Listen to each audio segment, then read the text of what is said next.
If we're supposed to be a light unto the nations, and we believe that we do have MS, why don't we preach out to the rest of the world? Not to bring them to Judaism, but just to give a taste of the MS. First of all, I think the first way to be a light onto anyone or anything, including yourself, is to lead by example. We kind of skip the first part of life and the first part of the mark we want to make in this world because we think it's too global. If you got the wrong lens and you're thinking too far away, then you're missing what's in front of you. The first step to being a light onto anything is to live by example.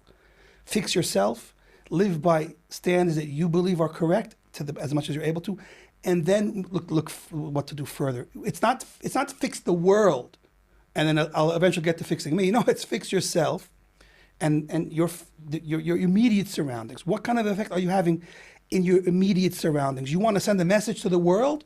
Okay, you got time for that.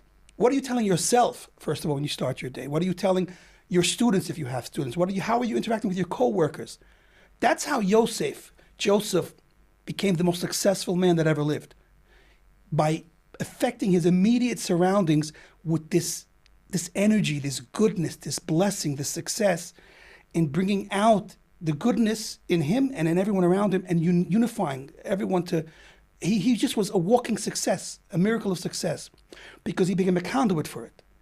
So in the same way that he went into a prison and fixed the prison, he went to the Sarmashkin's place and he fixed, not the Sarmashkin, the Potiphar. He went to Potiphar's place and they put him in charge. And then everywhere he went, he was put in charge of wherever he went. Okay, so it's a nice story. He was Mr. Success, but how did he do it? If you were going to interview Yosef HaTzadik, if you were going to actually go down there and make a documentary of the Yosef HaTzadik story, how would it look?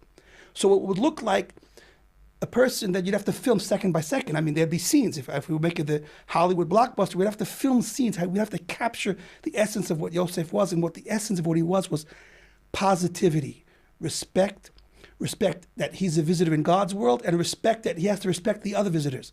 And through goodness and through being connected to who he was and to, of course, Hashem and Hashem's world, he was able to unify. It wasn't, it's something that's a little bit beyond us in this day and age to really fully understand, but that's some of what I understand and what I try to meditate on, is that he became a conduit to look for where something was missing, look where there was a need, look how he could help, and he brought so many things together in Mitzrayim. He's an amazing story to really get into in much more detail, but I'm not doing any justice. But using him as a prime example of start with your immediate proximity.